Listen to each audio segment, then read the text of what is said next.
the tiniest flutter on the skin of your right arm, electric shock when you bend your neck, the loss of sight in one eye. There's a tremor in your hand. You're so fucking tired. The pavement's as attractive as Brad Pitt's bed, maybe more so, honestly, and you figure once you're flat, your brain is going to thank you. Forget getting up again and get used to public embarrassment. The doctors will send for tests, but nothing comprehensive enough to figure out what you've got. There'll be a lot of fobbing off, implications of laziness. You need to exercise. Post-viral fatigue takes time. Perhaps it's depression. We can medicate you for that. There's still a tremor in your hand. Your friends suggest they're just as tired. You're basically moaning about nothing.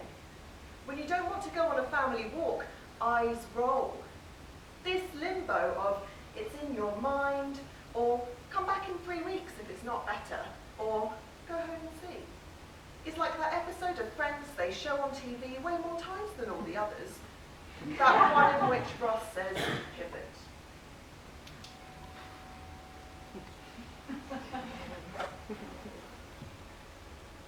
I woke up weird, numb from the waist down. I could walk, but my skin felt tight, facelift tight, constant pins and needles from my belly button. I thought I'd put my back out, lifting luggage or fucking, but days later, there was no change. My GP sent me to A&E, where they sprayed my legs with ice. Patches were slight and unpredictable. The notch above my knee was numb, my shin a little livelier. 2 doctors probed a finger up my rectum and told me to clench, which I could, which didn't explain the numbness. I Googled my symptoms. MS came up quickly.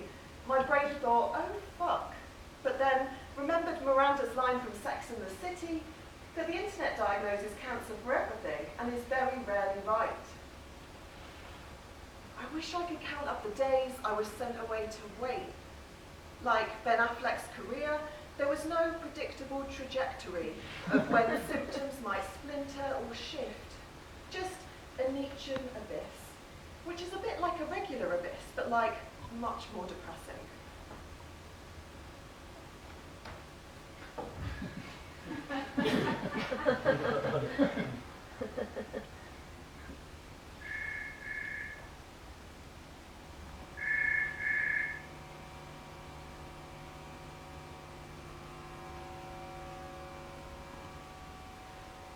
The registrar shows me the layers on an already dated monitor, pointing out white spots like chickenpox, marring otherwise perfect slides.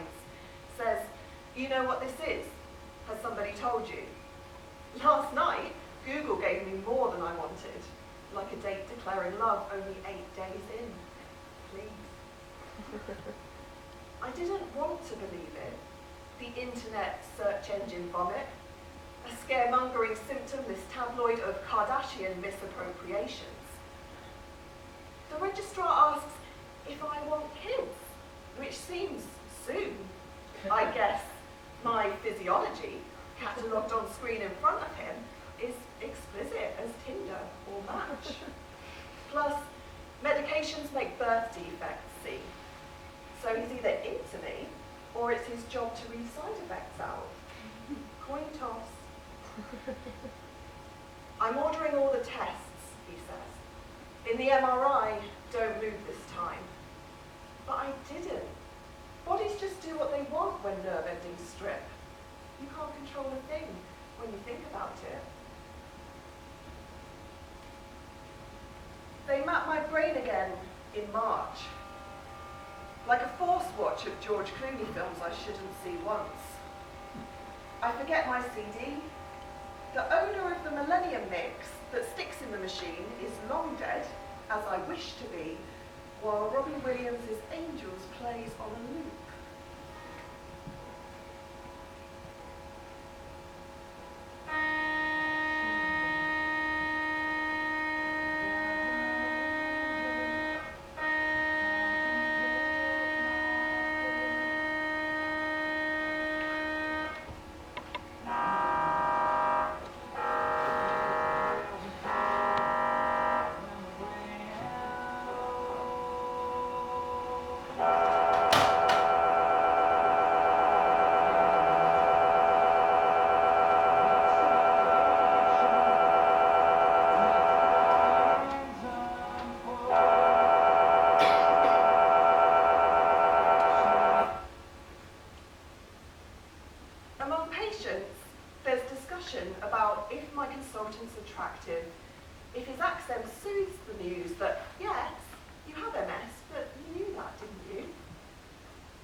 harbinger of death had Channing Tatum's torso, would his masked face and skeletal hands lose their horror? Okay, maybe. Yeah. And then he offers me drugs, but making a commitment with MS is a lot less sexy than making things exclusive with Jennifer Aniston. The first time, I was zombified. The ward was edged with chairs, and people opposite were laid up, drips dripping down for days. Another patient only complained, tried to make me complicit, developed camaraderie, but I wasn't ready to diss the NHS just yet. Without it, I'd be basically dead. Another woman leant and said, "It's changed my life." I couldn't walk before. But I was zoned out, not ready for small talk, trying to convince my mind that this wasn't happening. The treatment comes with risks. If you're what they call JC positive, you've a higher chance of developing a fatal brachial spine infection, which could lead to severe disability or death. Before you waver your future, you must decide if the risk of contracting progressive multifocal leukoencephalopathy is worth the trade of Tysabri, the monoclonal antibody that doctors promise will help. The weight of my non-existent future, the possible debilitating disease that awaits me, suckered me into my treatment chair like a doll awkwardly forced into rigid, die-cast, bubblegum pink furniture. When the drip was done, the complaining patient asked if we might meet next time. There is no next time, I thought. Death unravels like a $7.99 H&M sweater. Stage 1, denial. I definitely don't have MS, and you can't make me. Perhaps it's just a muscle injury. I think this doctor is out of their fucking mind. Did you hit the I feel lucky button on Google after asking my symptoms? I want a second opinion. Stage 2, anger. I'm fucking angry right now. Stop saying it's going to be okay. I have MS. It's never going to be okay again. I haven't achieved half the things I wanted to, and now I never will. And then some sort of tantrum I haven't written yet. Closely followed by stage 3, bargaining. If I attend church, say my prayers, flick the Bible, will you take it away? Yeah, God. Okay, thanks, bye. Maybe I have the type of MS that does nothing. Lays dormant, no relapse, and I'm just normal, whatever normal is. If I give some money to charity, are we good here? Stage 4, depression. Insert cry face emoji here. Kim Kardashian cry face emoji if you have it, for super sadness.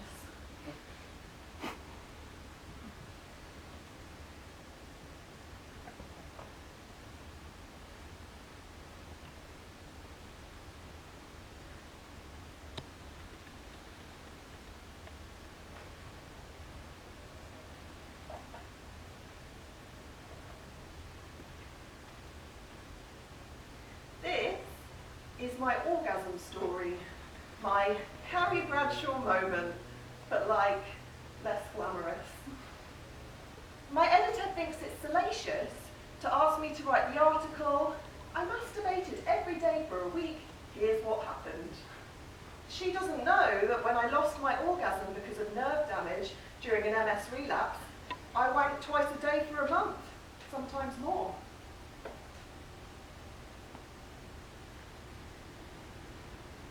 The feeling is hard to explain. I could come, just, but I couldn't feel it. My sensation was weak from the waist down. I could get aroused, but it took trying. And when I get there, the pinnacle, climactic, orgasmic moment, there was nothing. Used to coming quick, I had to adjust to not feeling anything. Determined, I did it anyway, hoping my cum would come back. I Googled losing your orgasm, distinctly different from losing your mojo. That has nothing to do with nerve endings so damaged that nothing gets through. All I found was a message board chat with a so-called doctor, answering women's questions. Apparently live, his anonymous advice, the only feedback these people might have on a topic embarrassing to raise at the best of times. He said, "Your orgasm is gone for good, ladies. Mourn it and move on." Or, more explicitly, nerve damage in autoimmune illnesses like MS affects sex. If you have a lesion on your spine, it's possible the nerve pathways are so damaged nothing gets through. So, mourn your orgasm. Find a hobby. Explore sensual touch or take up gardening. But stop plugging away. Mourn it and move on.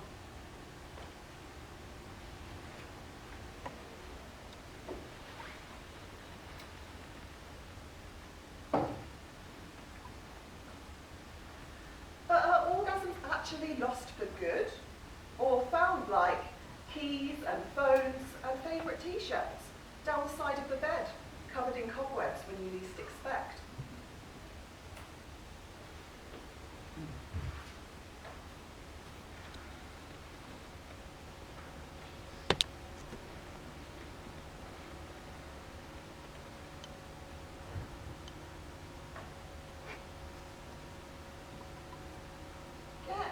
Dining room chair and sit on it, totally naked. I'm paraphrasing, but you get it. Your butt cheeks are spread on the polished wood of the family furniture for medical purposes, so nobody minds. Plus, you have baby wipes.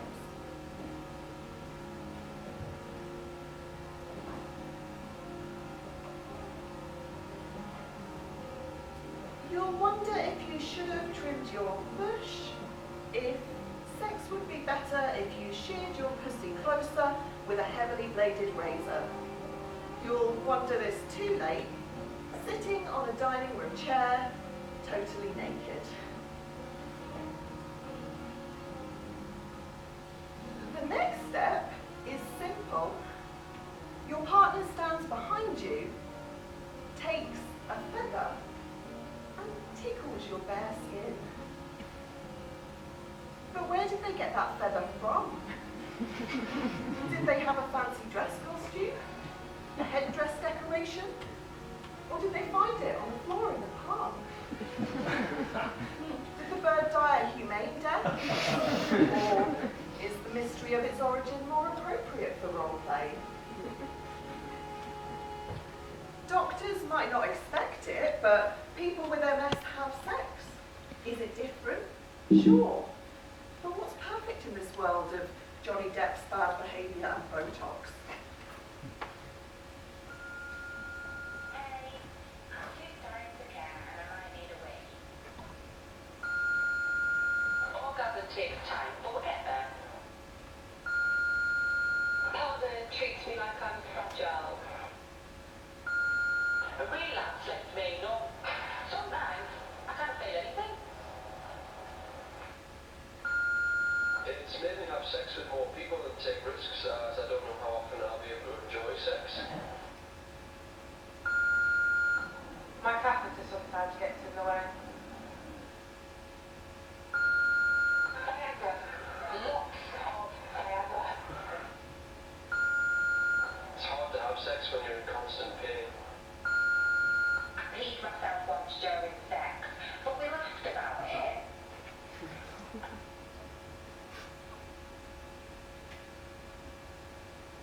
My first boyfriend broke up with me 3 times in the course of a year. He was in a band, wrote lyrics like, "I think I'm sorry, but I'm not sure." I was 2 years older, which made him instantly dreamy, like a high school senior in an American sitcom. His tongue had a garlic tang pretty much constantly, on account of his being a vegetarian. To say he was principled would be a lie. He was religious, but his flirtations were legendary. Come to Bible study with me, meet me in the back pew, etc., etc. He didn't fuck anybody. He was a badge tease. On our second real date, out of nowhere he said, "We won't be having sex before marriage." I was a shy 15. He was my first kiss. He thought sex talks made him pious, though I'm pretty sure every youth group leader thinks that. The first breakup was bad, but I accepted it. He wasn't ready for a relationship. He asked me out a week later, in 7 days shifted perspective. We were together through the summer. He played his guitar at me. I interpreted strums as serenading. When he dumped me a second time, I stopped eating. He didn't give a reason. I heard he asked a bandmate out. But 3 weeks later, he was back. I knew third chances were a trash heap, so I kept it secret. Like an affair, except he wasn't with anyone else, just me, pretending we weren't together. On New Year's Eve of the millennium, just stealth fucking timing, he broke up with me one last time. And tears streaming into my neck creases, the question he asked me, did anyone know about us, that we'd been seeing each other for round number 3? 1999, my introduction to people's penchant for fucking you over. But in a list of the worst things that have happened, boyfriend number 1 doesn't rate. He doesn't touch the scale. His breath and songs and lack of conviction are compost compared to the shitstorms I've braced. Which is not to say he wasn't formative in some way, just that he was a hurdle I cleared easy. I guess none of my relationships have been that successful, and now I have MS. Like boyfriend number 2, MS is reliable. It's not going anywhere. Like boyfriend number 3, when I think it's gone, it comes back. And like 4, just as I forget, it texts to say it's sitting outside the front door of my flat. Where am I? And when will I be home?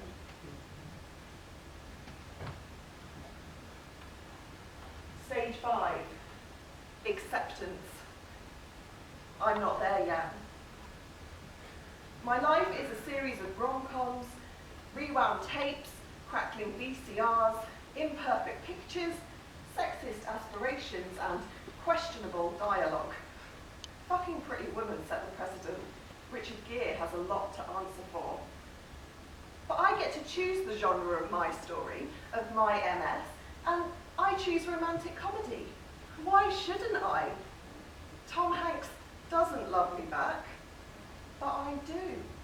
My body, my faulty wiring, my crappy diagnosis, my high-risk medication, my complicated orgasm, my altered goals, unexpected outcomes, relationships fucked and frayed, and every loss that made way for this. And I'll be damned if Matthew McConaughey's reciprocation is ruining my life.